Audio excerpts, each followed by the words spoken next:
As early as next week, you won't need to pick a gender to apply for a Washington, D.C. driver's license. The state following in Oregon's footsteps, we actually told you about that last week, and will soon include a not specified option on DMV applications. This means instead of an M or an F on a state-issued ID, there would be an option for an X.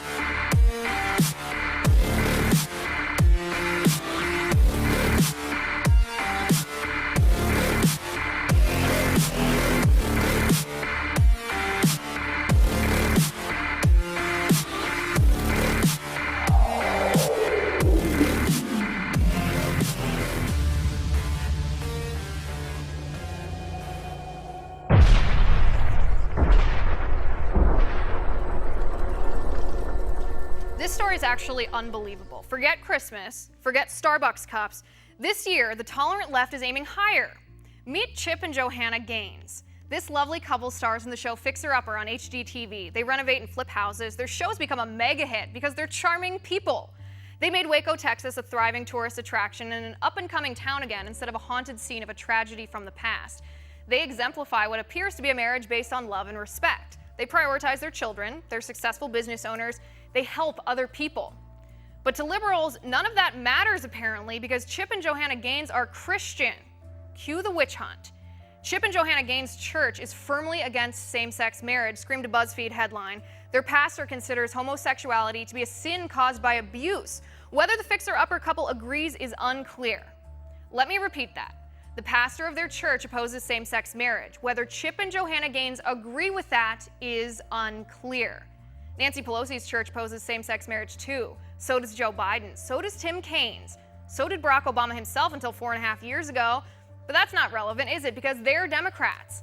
Why are we surprised that a Christian church does not support same-sex marriage? This is a typical Christian belief. It's biblically based. But here's the thing. Hollywood and the pop culture social justice warriors can't stand the idea that celebrities they liked and looked up to are Christian. Christians are bigots.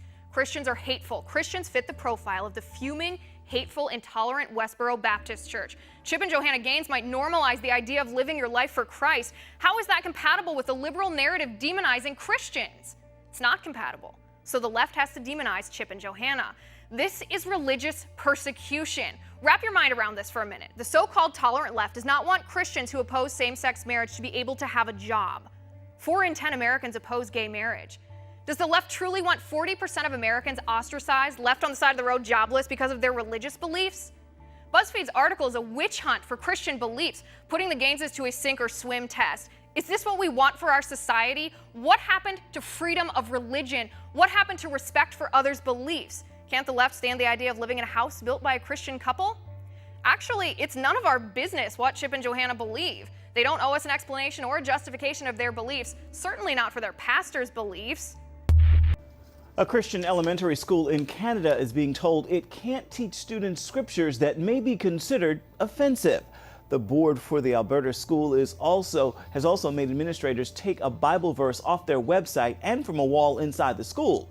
The orders go against an agreement that allows Cornerstone Christian Academy to teach its basic tenets. The school receives state funding and they say their freedom of religion and expression are being violated. A judge ruling that a cross that's been on the grounds of Bayview Park in Pensacola, Florida for decades must be removed. The judge noting in his ruling, quote, "I am aware that there is a lot of support in Pensacola to keep the cross as is, and I understand and respect that point of view, but the law is the law." That order cheered by attorneys for the plaintiffs who had argued the cross should not be allowed to stand on public grounds. The giant Christian symbol on city property, the city maintains this symbol as its own, and it sends a message to non-Christian citizens that they're not welcome in this community and that they're less favored by the government than Christian counterparts. Your reaction to this story? Well, it's absurd. Four people in Pensacola said that they had a problem with this. Tens of thousands of people have enjoyed the fact that it's there and they've seen it. They haven't been offended by it. And this is one of those just irrational decisions for the court. I think the judge felt he was in a box on it. But let me ask you this, Martha. I mean, if this cross in Pensacola is somehow offensive to the point that people can't even go by there without being overwhelmed with religion, then tell me, When are we going to take all the crosses down at Arlington National Cemetery? Because it's filled with crosses, it's filled with religious symbols. In some cases, it may be the Star of David, but those are all religious symbols. When will those come down? Is that not offensive?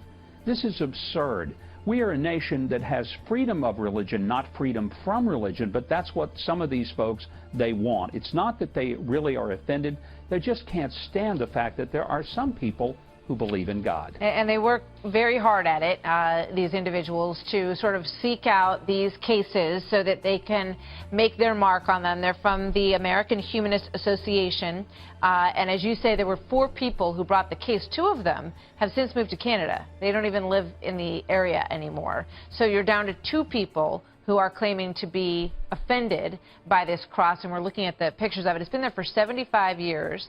As that attorney said, it has been maintained by the town, and that's where the legal problem lies. I was talking to Alan Dershowitz about this before, and he heard us tease that this story was coming up. He said, I wish I could stick around and talk to my friend Governor Huckabee about this, because we always, you know, have these heated arguments, but we're good friends on this issue. But he said, you know, because it's on public property, that's the law. And the judge in this case was appointed, he's a Reagan appointee, and he basically, you know, sort of was aggrieved at the fact that he had to find that finding, but he said it is backed by the law. One solution would be that the city would deed the property over to a private foundation and make it so that it no longer is owned and maintained by the taxpayers. I think that's absurd, because we have so many different expressions that really aren't offensive. And you mentioned these 2 people that moved to Canada. Maybe they need to put up another cross and get rid of the other 2 people and then be done with it when they move out of the United States. But I just think that the ultimate solution, let the city deed this over to a private entity, and maybe these folks won't be so overwhelmed by the offense of the presence of that statue. It's just It's too bad they didn't do that, and maybe it will be saved by someone who's willing to put it on a private piece of property, because that would make a difference legally, according to the argument that we're seeing here. Even though the U.S. Supreme Court says same-sex couples have a constitutionally guaranteed right to get married, Mississippi's law says people who disagree have a right to refuse to serve them. I'm afraid this is going to be yet another excuse to hate. My wedding's July 4th, and it throws that all into question. This ruling, reminiscent of Indiana's controversial Religious Freedom Bill, which then Governor Mike Pence signed into law. That law allowed business owners to discriminate based on sexual orientation. The owners of this pizza place in Walkerton, Indiana, refused to cater a gay wedding. I do not think it is targeting gays. I don't think it's a discrimination. Mississippi's law, House Bill 1523, passed at the State House after the Supreme Court issued its ruling on same-sex marriage, but was never allowed to take effect.